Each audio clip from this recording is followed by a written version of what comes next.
Welcome to episode 424 of Sports Geek. Today, I want to share something special with you. The story of who we are and what we do at Sports Geek. You might have been listening to the podcast since episode 1, thank you very much. Or you might have only just found the podcast recently, or we may have just connected on LinkedIn. So I'm going to use this episode as a bit of a reintroduce myself. For those of you who don't know, I started Sports Geek 16 years ago. In 2009. Before Sports Geek, I was a geek. I was a coder developer for many years, but I was a frustrated sports fan. So I started Sports Geek with the mission of connecting fans, sports, and sponsors through technology. I didn't exactly know what I was going to do when I started, but I found my way. And I think we have also as an industry. So over the past 16 years, I've had the privilege of working with an incredible range of clients across the world, from professional sports teams, both here in Australia, in New Zealand, and also in North America, to leagues, sponsors, industry conferences like Seat and Sport Next, and athletes. And beyond our client work, we've also, hopefully, become a trusted voice in the industry. Through this podcast, over 400 episodes, through our Sports Geek newsletter that we send out on a weekly basis, through my keynote speeches, whether they be here in Melbourne or in London or in different parts of the US, thanks to my association with Seat, or maybe they're just webinar style that we did throughout COVID to help bring the sports industry together. I'm really thankful that have helped shape the conversation, especially around the world of sports digital. But there's a lot of the questions that I get are around the podcast and how's the podcast going? And it's really just one that we do on a weekly basis. So I wanted to use this episode as a bit of a reintroduction or an introduction, depending if you know the stories or not, of how we got to where we are. And sort of walk you through the Sports Geek journey, how we've got to and how we've evolved as the sports industry has evolved, and especially matured, especially in this over the past 16 years. Like in the early years, 2009, 2010, we were in that bleeding edge space of social media and social media adoption across sports. So we were helping teams both navigate that new frontier from setting up accounts, securing handles, deciding what the hashtag will be, to training athletes, whether they be in one-on-one or in groups like the Socceroos and the Matildas, or Olympics teams that we did prior to the Olympics. It was a really interesting time and really exciting time in setting up that space, starting those conversations with fans, testing and learning all the time. And even at that time, we started building, we still had a little bit of geek mode in us, even though we weren't the ones building it. We did build a loyalty system with the Minnesota Timberwolves that launched at the NBA draft. That was very much ahead of its time in points for people to use hashtags and retweeting and being engaged with the Timberwolves, learn a lot about social media behavior in that. And then after that initial phase of getting people set up and growing audiences, we really started to dive into the social data and driving revenue. And the key way for that was around ticketing. So we really dove into the data-driven campaigns using meta advertising to help sell tickets. One of our big wins was helping the Asian Cup break ticketing records here in Australia through Facebook ads, to secure bigger crowds and tick off all their ticketing goals. And then another part of the work that we were doing in that space, and we still do it from time to time, was also developing digital asset rate cards. Because constantly I would get a call or a message or an email. Our sponsorship team doesn't know what to do with our social media assets. How do we value them? And so that sort of led to the genesis of what is now Digital to Dollars, our framework, how you can build out your digital assets and commercialize them. And then new opportunities came from like our ad work and learning more about how to leverage Meta. We've actually spun off an agency since then called Callanan that applies a lot of our sports industry lessons but to the property sector. So securing leads for new property proposals that are out here in market here in Australia. One of the things that we did do was a little bit of a detour from Sports Geek, which is now termed our Esports adventure. We took a detour in owning our own team. We owned our own team, Gravitas, launched it, hired gamers, did the whole thing. I think one of our biggest achievements of that one was launching the brand and launching the team in really short time. We hear of these new expansion teams taking 18 months. We launched Gravitas in 9 weeks, and then really learn a lot about the gaming and esports space, how challenging it is and continues to be.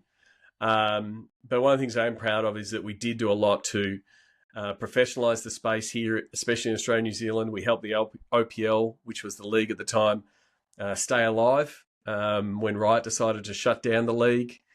We got the league with new backers and new publishers to new promoters to promote the league. I think we made the smart decision to finally exit in 2022, especially when the league did finally close in 2024. But it did teach us a lot about gaming and esports, and I guess the commercialization of that space. So if you ever want to talk about esports and what you can do in that space, I've got the scars and the lived experience to help you and help you understand that. Coming out of esports was also a time when the sports industry was learning and coming out of the pandemic. And one of the things I was really proud of what we did in the pandemic was to step up and keep the sports industry connected. A lot of us were restricted to homes and not allowed to go out and weren't able to network, go to conferences. So we started the Sports Biz Zooms, which were a weekly call, which was just really a discussion that we were having on Zooms. At some point, I think at the highest point, we had 80 to 90 people on those Zooms, all talking about the same problems because we were all facing, which is very much still the case today. We all face the same problems, just different markets and different pressures. But I enjoyed them. They helped get me through COVID. But post-COVID, it was sort of a renewed focus post-COVID, post-esports on Sports Geek. And in doing so, we've expanded our horizons and expanded our services. Prior to COVID and in our first 10 years of Sports Geek, was mainly consulting and project work and helping internal teams. But we definitely made a pivot post-COVID in now offering the ability for us to manage and create the content for a whole channel. And so we've been doing that for the NFL in the Australian market, I think, since 2021. We just finished our 4th season doing all of the content for NFL AUNZ across multiple channels. I've got a really terrific digital producer in Dylan Parks who does an amazing job in building that out. So that's something that we've done with the NFL and a few other clients. I'm still doing those digital reviews, whether they be refreshers with your head of digital or discussion and workshops with your digital team to sort of question and add a bit more vigor and a bit more rigor, I should say, not vigor, a bit more rigor around what you're trying to do. And I'm also still doing some mentoring of some of the next generation of sports professionals. I think they're doing a terrific job in bringing a lot of strong knowledge of the new platforms and of how the platforms and the algorithms are performing, whether they be TikTok or Instagram and those kind of things. But I think where we're finding most of the work and most of the work is needed is understanding those different segments of the audiences and different segments of your fans, and understanding the different types of content, which really digs into what we do from a digital to dollars point of view. So I've got a few limited spots for those mentoring sessions, whether it be for your team or for select individuals. More than happy to chat about how we can do that. And then the other thing that I've been really proud of the last couple of years is to be part of Seats reboot since Salt Lake City in 2023 with Josh taking over Seat. I'm really looking forward to being in Nashville this time next week if you're in Nashville, 4C, please come up and say hello. I'm really looking forward to it because over the past 6 to 9 months, I've really dove in headfirst into the world of AI and how it can help both me and what we do at Sports Geek.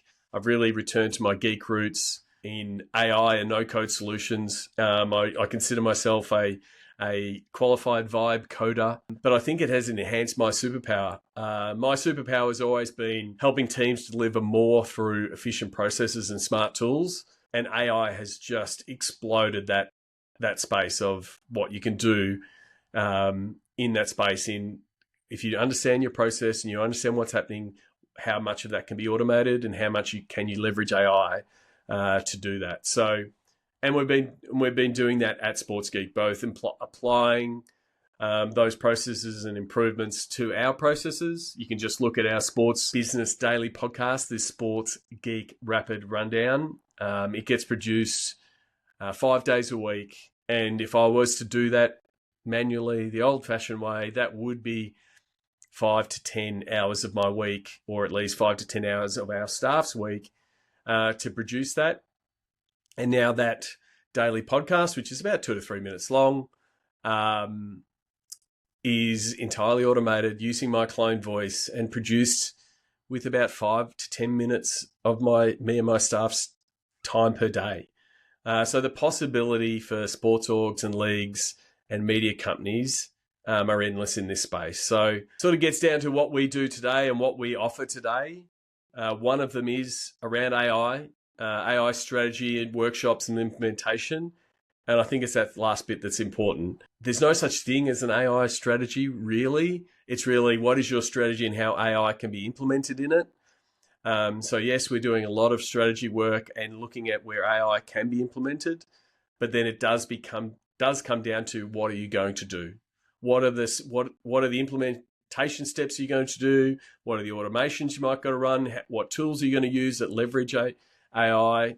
That's the important part of what you want to use AI. That definitely becomes a big part of what we do in the digital strategy piece now. Whether it be delivering a comprehensive roadmap, digital success. And, over the past 16 years, I've written a lot of long form strategy documents. If I'm honest, I'm not a fan of writing them. I'm actually a fan of the second part, which is the implementation. And I'd much prefer seeing the implementation get done than a strategy report collect dust. But I understand the need for both of them.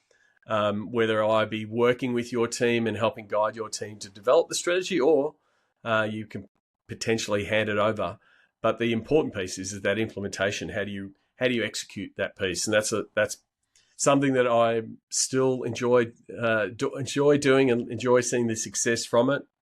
We're going to continue doing that content channel management work in building and growing engaged audiences.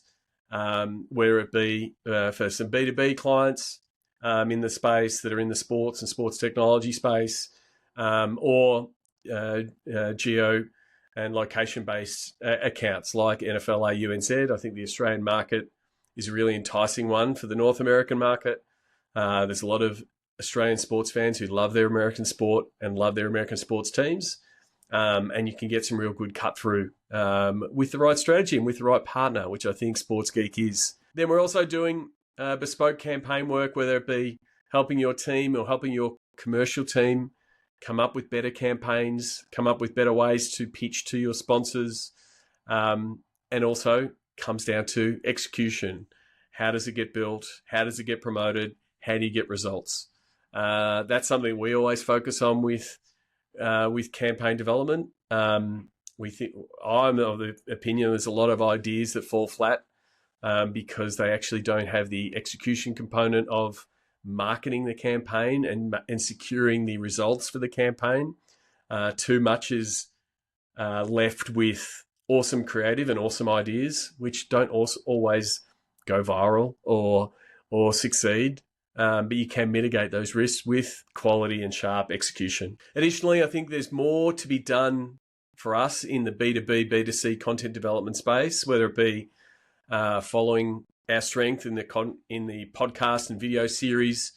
We bring deep experience in that space, whether that is something that I could help with, being a host of your content or a host of your podcast, or a bespoke podcast that we can design together, or helping you behind the scenes in a producer role and building out something that is compelling to your customers. One of the things that I do say about the podcasts, when people ask me who listens to the podcasts, I say my past clients, my current clients, and my future clients listen to the podcast.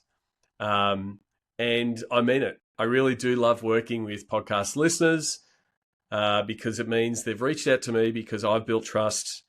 They understand me, they understand my philosophy, they understand what we're trying to do. Then it's up to me to understand you and understand what you want and understand how we can help you, whether it is in understanding how to use AI to improve your team's performance, or how to better develop content that's going to really hit the mark with your fans. They're the things that we love to do. And we can do that in person. And as we know now, in a post-COVID era, we can do it via video calls. I'd love you to join on an engaging Butter call. Butter is our video platform, in case you're wondering. It doesn't sound weird, but I like to think of it as Zoom, but a lot more fun.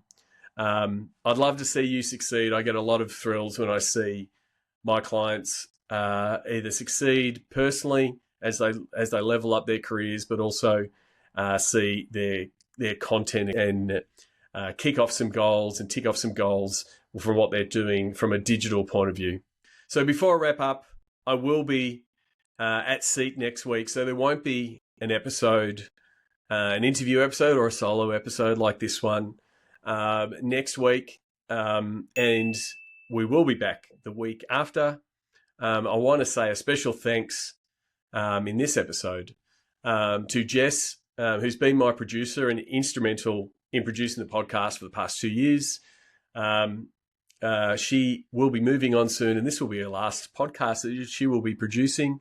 I really do appreciate all the effort that you've put in, Jess, especially on the Throwback series, in pulling it all together and dealing with me, constantly changing and improving our processes and testing out new tools. You've done a terrific job as the podcast producer for the past 2 years, and really do appreciate it. For those of you listening now, and we'll be at Seed in Nashville, please come up and say hello, especially those. I know I'll see people that have been on the podcast. I know I will see people who will be on the podcast in the future, especially those who I've asked before and they have not yet booked in a time. You will be chased down a little bit harder in Nashville.